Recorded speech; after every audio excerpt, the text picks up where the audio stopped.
looking at elimination right now, which is a scary thing. And as we're at halftime there, let's head over to the DrDrehnho game, another elimination game. He's up against Midkin, and let's see how this is going underway. DrDrehnho is obviously the favorite, well-liked, made a lot of content online. We feel like we've kind of grown with him. If you've been in the competitive scene, he's been around esports for many years. So this should be good. We'll see if one of these guys wants it more than the other.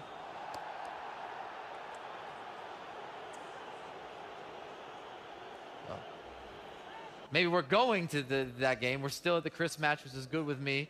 We'll see if Chris can break the deadlock here and start some sort of shift into the second half. The longer this game goes 0-0, you have to think it's against Chris, though.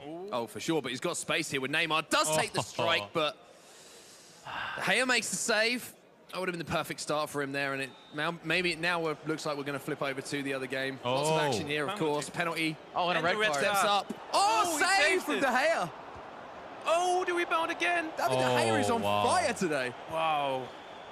That goal would be so important. He would equalize the score, and he has one player more on the field than Ilya Metkin.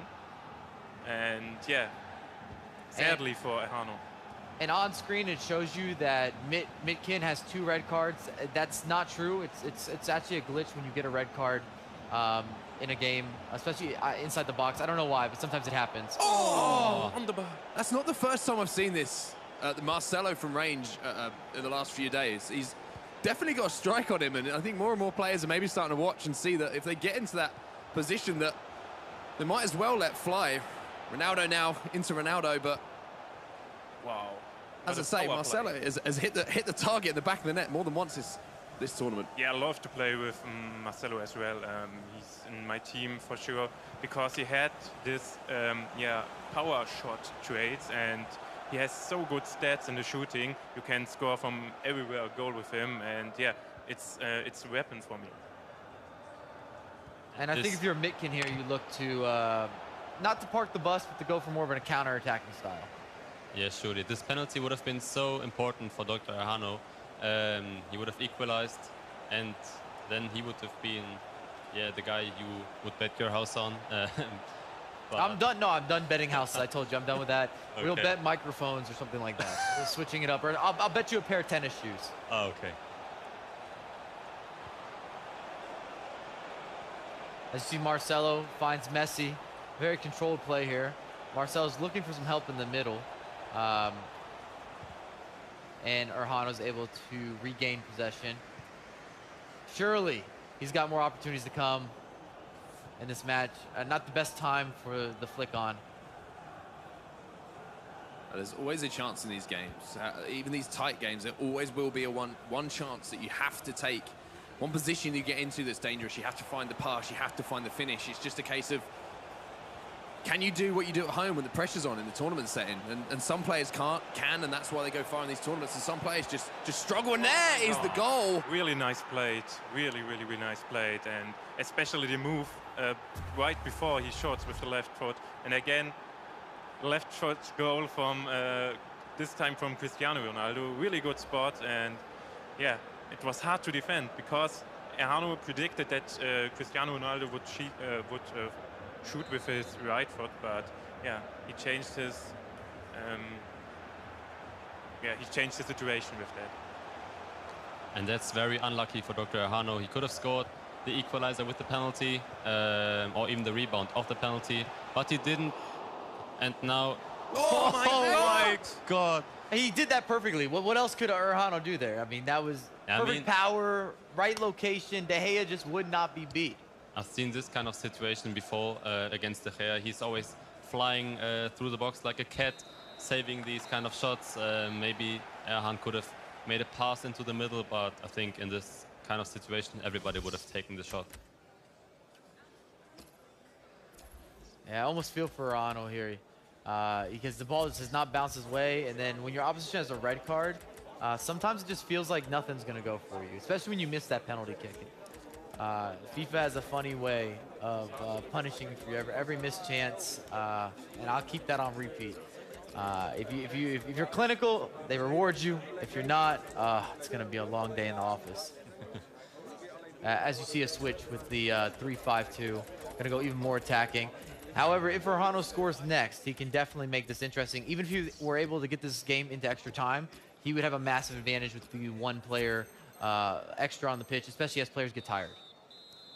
Yeah, we saw Midkin playing a 4-3-3 variation now. I think it's because Erhan switched to a 3-4-1-2, I think, and now he's just trying to keep a hold to the ball. He switched to a 4-3-3 because the left wing will always be very free, I'd say, because Erhan only has 3 center backs and no wing backs anymore. So yeah, Midkin is going to try and just maybe play the time down a little bit, because this is an elimination match. Ronaldo twisted and turning on the edge of the box here. You just feel another goal here, and this is pretty much done. 3-goal difference, chance for Neymar, does strike it.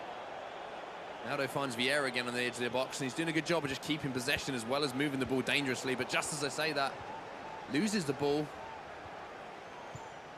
I mean, if you're in this situation, guys, I mean, how would you play this as a player? Would you be maybe passing around, looking for those opportunities? Or, you know, you got a 2-goal lead, maybe just possession at this point? It's a very hard question. I mean, if you would be Midkin in this situation, you would just try to keep a hold of the ball as long as possible. And if you would be Erhan, I know Erhan for quite a long time, he's always trying to play it safe, play it good, and as long as possible in the box to make it as safe as possible with his shooting chances.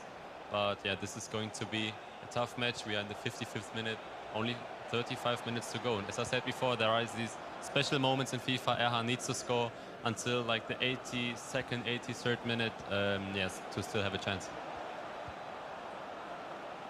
And if you're Midkin, at this point, you're just trying to frustrate Erhano. You've already got 1 goal in this match, and Erhano's got to already be kind of trying to push the tempo, kind of feeling bad about maybe being a little bit unlucky, not having the extra bounces, how good De Gea has been. So the more you're able to hold the ball and dominate possession, if you're Midkin, it's just going to frustrate him more and more and potentially force mistakes. Such a mental game, like we talked about before. Any opportunity you get to maybe get a mental advantage over your opponent, you have to take it. And because even the micro things in game at the moment, if you lose the ball or a pass goes astray, that when you're chasing the game, you get down on yourself so much more than when it would be 0-0. If it's 0-0, you can kind of just go, oh, you know, I can defend this, then I'll start my own attack. As soon as you give the ball away, like, you drop, mentally you drop, your confidence drops, because you think, oh, it's going to be another 5 in-game minutes potentially, you know, until I actually see the ball again to create an opportunity. And you know that clock is against you, and it's so hard to deal with. Yeah, I'm happy that you are the one that mentioned the mental game again, because I didn't want to do it for the 5th time. But yeah, Erhan will be thinking about the missed penalty. It will be in his head for sure.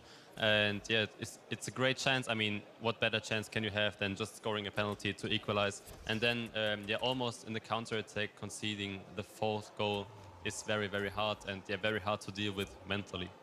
The doctor needs to put on his Dr. Alfred. I don't know if you guys, I know you guys have seen it, but Mark, I'm not sure if you've ever seen him play. He actually pulls out the Doctor ensemble sometimes. I now have a favorite player. Yes. I don't like to be biased, but that's the kind of thing I look for in a player that I want to watch. He just like needs full one. shebang as well, like stethoscope, like everything, or I haven't seen a stethoscope, but it's definitely the full the doctor get up. I enjoy it. I'm a fan. I'm a fan. Every time when he puts it on, he wins. Yeah, that's also true. Yeah. When he puts it on, he also wins. So that's what I'm saying. It's time. Drop a pause. Go to the bathroom. Make a change. Do what you got to do. Got to change something right now. He's still got time, but I do agree with Timo. I don't think switching into the 3-4-1-2 was a good tactical adjustment because he's just not able to get the ball off Midkin. And we can see both players, of course, looking very concentrated, but I know that Erhan is a player who gets frustrated quite fast. So if Midkin just tries to keep a hold onto the ball too long, Erhan is going to be frustrated. But this also turns out into greatness sometimes. So if Erhan is frustrated even more, then he plays even better. So I don't know. I'm looking forward to this. But he only has 19 minutes left, and this. It sounds like you described the Incredible Hulk. Yeah. As he gets more angry, he gets more powerful. Incredible doctor. But to be fair, Metkin plays it really good at the moment. He holds perfect the ball. It's nearly impossible for Erhano to get the ball. And yeah, it's really frustrating for him now. And this is what we talked about with having a mastery of a couple formations. Because the way that Mitkin's been able to close out this game, he's done this before. This is not his first time switching into a 4-2-3 and seeing out the game. He's done such a good job of frustrating DrDrehnho and just not giving the ball back. Perfect tackle here in this situation. It's going to be heartbreaking here if he concedes again. It still looks, obviously, when you're playing that formation, there's still going to be room and opportunities. If you do get the ball to go up the other end and score yourself, even with 10 men. So, oh, that was risky. Just does not have enough pressure on the wings, and Mitkin's getting safe passes out wide. Is what you're seeing as a consistent pattern, and it's killing DrDrehnho, and that's why I was talking about it's just a tactical mishap. Or you could say good tactics from Mitkin, poor tactics from the Doctor in terms of this matchup. As we see, looks like a rage quit there. So, yeah, the game is over. Congratulations to Mitkin, which gets the first victory today on the survival day, and yeah, well played, especially at the end. And then we see a walk-off from the Doctor. I understand his pain, man. You miss a penalty kick, you got a red card, you can't get the ball off your opposition. if you want a prime example of mental You hit game, the post. then there it is. That's how much it can affect you, you know. Emotionally, it gets to you, and it can become too much. I mean, Timo said that he's got a temper, that he gets angry, excuse me. Yeah. Well, we've got more FIFA to watch. And our next I just